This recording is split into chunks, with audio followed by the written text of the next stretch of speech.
a TikTok user, Daniel Collin, have break down the racism in 2023. Come on. At this present age, the racism is growing in progressional form. When you listen to this, you know that the racism is still up. The France president have really apologized to Africa for what they've done in the past. But there is a serious plan on the way against the black. And racism, when is this going to stop? We don't know. Maybe until the kingdom comes. When is the kingdom going to come? Nobody knows. Asked me what was my aha moment, what made me change my perspective, and it's when I saw this.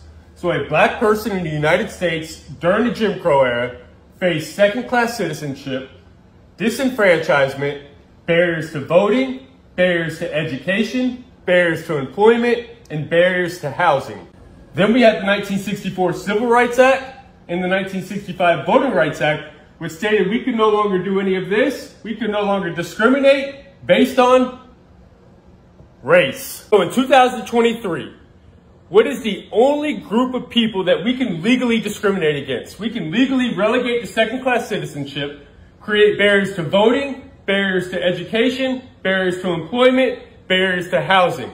If you answered convicted felon, you are absolutely correct. In 2023, a convicted felon is the only group of people that we can legally do all this to.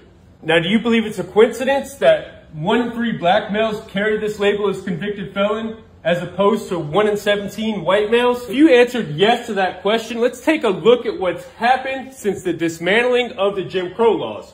We've had a 700% increase in our prison population. We've gone from 300,000 inmates to as high as 2.3 million. Now, I do believe we're back down to about 1.8 million today. We had the law and order agenda, which was an increase in police spending and a decrease in school funding, which created the school to prison pipeline. We also had the war on drugs, which we now know was a war on people. We had the 1986 Anti-Drug Abuse Act, and we had the 1994 Crime Bill. Now, the 86 Anti-Drug Abuse Act differentiated between rock cocaine and powder cocaine, which we know predominantly impacted the black community. And the 94 Crime Bill created harsher sentences, lengthier sentences, and minimum mandatories. We also know that black people make up 53% of all exonerations, 69% of exonerations for drug crimes, and they're 7 times more likely to be wrongly convicted. So when I seen all of this, I realized that racism in this country never ended. Someone must speak the truth and we must be honest about these things. So we can't have black children born in debt because they want systematically to trap us and to continue the slavery, systematic slavery, because slavery is not physical anymore. It's in the systems, the religious systems, the economic systems, the political systems, the education system. Nonsense, this education system. There's nothing that we are teaching our kids. You and I are product of nonsense education systems, bro. Somebody gotta tell them. Somebody gotta tell them. 30% of nothing. Even if it goes to, even if they say pass mark is 80%, it's 80% of nothing. There's a German kid right now, as you and I speaking, subject to mining. But when you look at his continent, wherever he comes from, there's no minerals underground. But the boys and girls are being taught about mining and minerals. Me and you, there was no subject called mining in high school. What mining were you taught in high school? What's the process to start a mine? Just tell me basics of mining. But mining is a strong pillar, probably amongst the strongest pillars of our economy.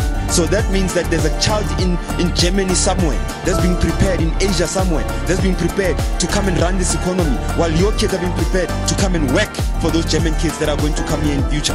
Because your kids are being taught how to do nonsense, how to label an insect.